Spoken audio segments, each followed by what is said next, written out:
My GF's 28F, parents think I, 28M, peed the bed, but it was her squirt. What should I do? Me and my girlfriend has been in a long-distance relationship for more than a year now. We visit each other as often as once a month. Our home-based jobs made it possible for up to 3-week stays. But a few months ago, she was laid off her job and had to move back into her parents' place.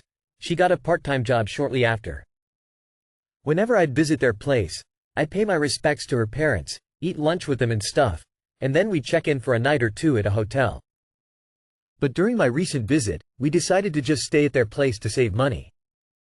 We couldn't have sex because her bed creaks a lot, so on my last night there, I decided to eat her out. She was down, and that she'll tell me to stop doing it after she comes so that she won't squirt. But she didn't. It soaked through the comforter and a portion of the mattress. We used her laundry to soak some of the mess, but, to no one's surprise, it didn't do much. She said she'll just air it out tomorrow once I left. It was pretty late. She came with me to the bus terminal to see me off, and once she came home, her mom had apparently entered her room and aired the mattress out herself because it reeks. She told me that her mom said I must have dreamt of something scary, to which she replied with a shrug. I found it hilarious when she told me this, but we shortly realized that it would be a hindrance to my future visits. Her parents are a bit religious, and although they probably know we have sex outside, they'd probably be upset if they knew we did it at their place while they slept soundly. I also can't just keep it a secret from them and visit their place either way because her parents think I peed their daughter's bed. What should we do? What's the lesser of two evils, to have them know you were getting down with their daughter, or to have them think you are an adult bedwetter? Probably the latter, as they assume you're embarrassed about it, and probably won't ever ask questions. Gotta take that bullet, bro. You are a bedwetter now, buddy. And you keep it that way. Just pretend like nothing happened. I can't imagine her religious parents confronting you and asking if you peed in their bed. She's 28 and still has to act like she doesn't have sex. And why is her mother going in her room messing with her bed? There are bigger issues here and she needs to grow a backbone. So what is more important to you? Your ego or her parents losing their shit on her and making her miserable? Take one for the teammate and let them believe you pissed the bed. Husband, 35M, cheated on me, 34F, during pregnancy. What to do now? I'm currently 28 weeks pregnant with our second child, and I recently found out that my husband has been cheating on me for the past 4 months. This pregnancy has been extremely rough, spent 18 weeks stuck in a hospital bed.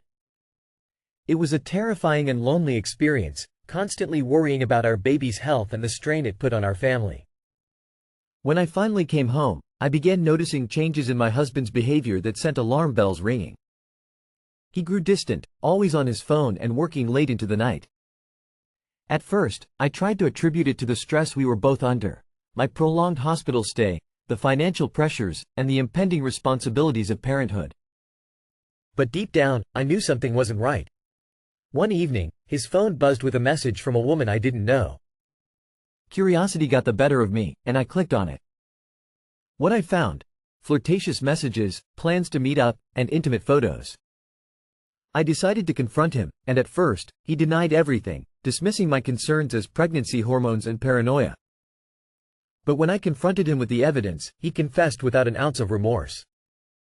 Instead, he said he needed excitement and attention elsewhere. Accused me of not being the woman he fell in love with anymore, blaming my mood swings and our circumstances for pushing him into another woman's arms. In his words, I miss the old you. You used to be so much more fun and exciting. Now you're just focused on the baby, and it's boring. She made me feel wanted and alive in ways you haven't in months. Yes, I was exhausted and emotionally drained during those months in the hospital, feeling utterly helpless and cut off from the world, but I did not expect he would betray me at such a vulnerable time. A lot of my energy was focused on protecting our unborn child. I don't believe I neglected him though. I've been trying my best to manage our household, making sure bills were paid, keeping groceries stocked. I talk to him and show that I'm present through small gestures of affection. I'll admit, I'm not perfect. Pregnancy has made me very emotional and moody at times, which I know is normal. My sex drive dropped and doctor advised against intercourse for medical concerns. I guess I expected him to understand that.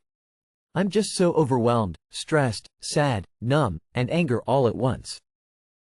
IDK if my feelings of betrayal and hurt are justified or if I've genuinely fallen short and become everything he's accused me of. Sorry for the long rant by the way. Okay? People in the comments getting worked up about the exact week. I made a typo and corrected it. It should say 18 weeks of bed rest. I'm not in the medical field so IDK about the details regarding different circumstances but I'm not sure why there's so much analysis happening here. There are not so much options here.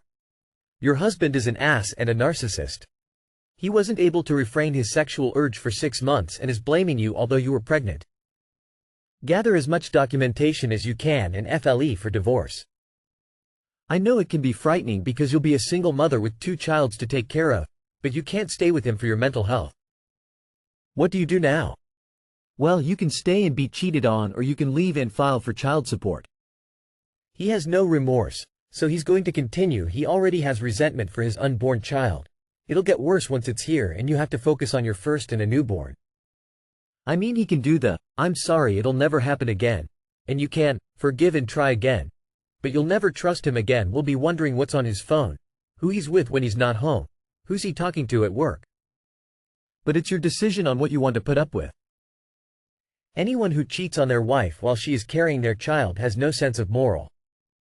I'm so sorry he hurt you like this. He is a selfish human being and his actions has disrespected both you and your children. You deserve better. Red heart. Reach out to family and friends and make a plan on what to do next. Wishing you the best. File for divorce, get alimony and child support. You don't need to stay. Your children deserve a mom who loves them and isn't under constant stress and anxiety wondering if their father is out cheating again. A mom who isn't happy because she feels like she's not enough because her dog of a husband can't keep it in his pants. A mom who's sad and depressed. Live your life. Love yourself. Love your children. Leave him and his bad examples of what a man should be. Your children do not need to be in a broken home. Take his ass to the ringers. A man who cheats on a sick wife, especially a sick pregnant wife, is lower than the filthiest animal. My wife is currently 22 weeks pregnant. Let me tell you, cheating has not once crossed my mind. Not an iota. How people are so selfish as this man is beyond me. You are growing and developing his child. You are a team, not a source of stress relief, entertainment, or anything else for that matter. As a male, this particular male disgusts me. You and the little ones deserve more. I'm so sorry. Am I the bad guy for getting upset at fiancé's high school reunion? 28F and 26M. My fiancé, 28F, and I, 26M, have been together about 6 years now. We have 3 kids, one is 3 months old. Yesterday we went to her 10-year high school reunion with one of her high school friends 28F. Everything was going good. We were all drinking. Towards the later part of the night, this guy kept coming to her and talking to her. He was drunk.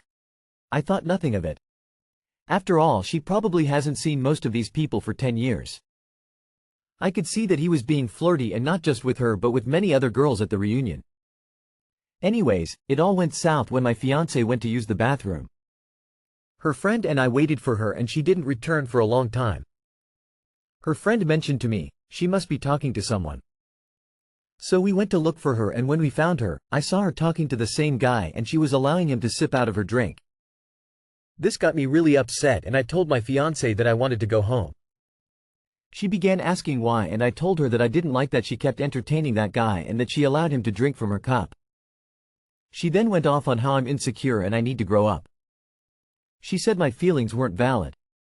She ended up riding home with her friend and I drove out car home. I haven't talked to her since yesterday.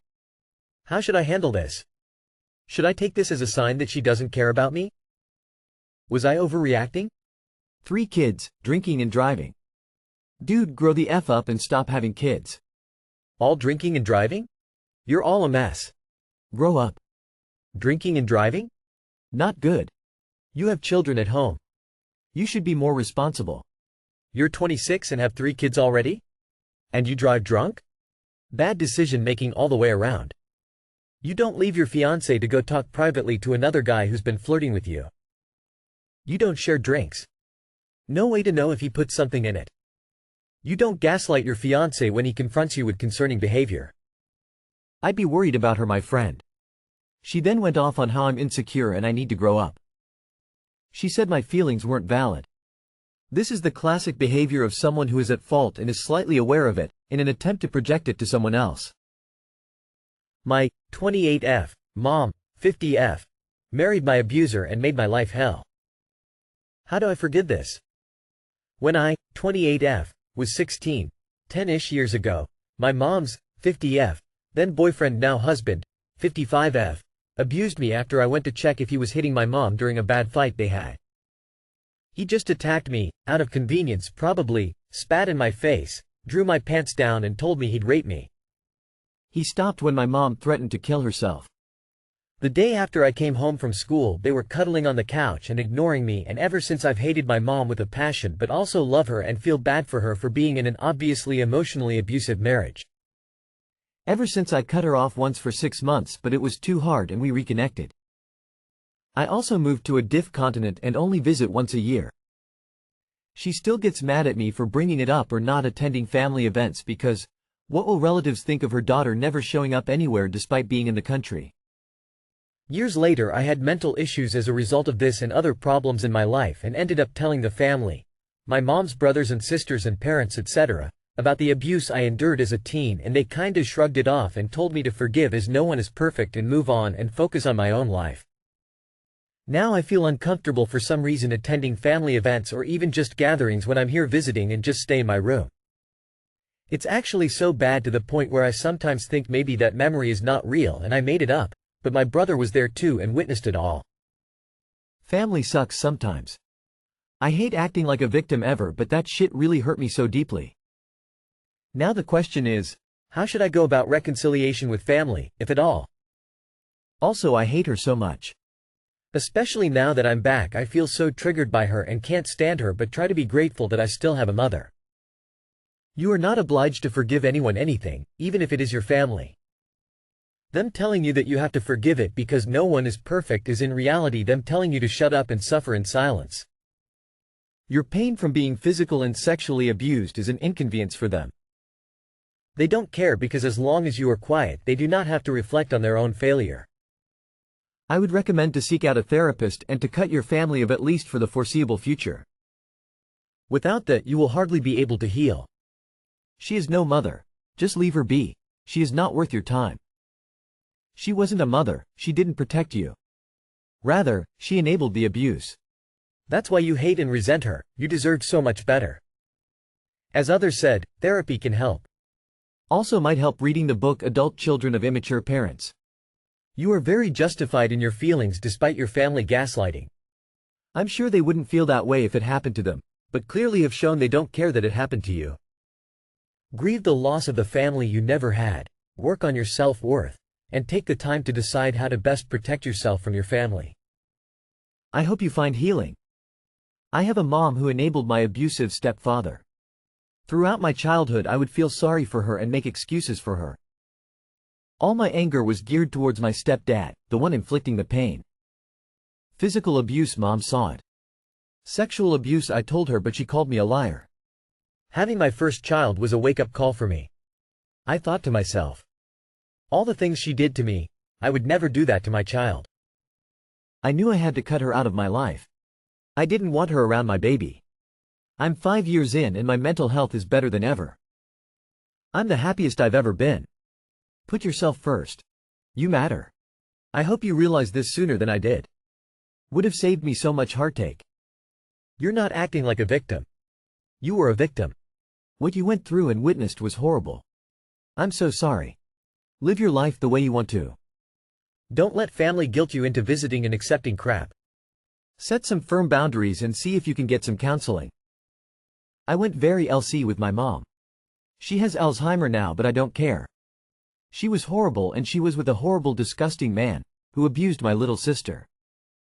My sisters still see her, they're visiting her in our home country and they're trying to get me to visit her. I will not. Well, now you know why mom is acting like it's no big deal, because her family acts like it's no big deal. Add to the fact they said, no one is perfect. Makes me think what the hell had they been up to? Because what he did wasn't like some petty argument or gross habit, which is what that phrase is used for. What he did was sexual abuse. That's not some minor imperfection you can overlook. But the fact your family think it isn't that bad makes me think they done stuff as bad or worse. I know it was hard to go no contact, but I would at least consider it again.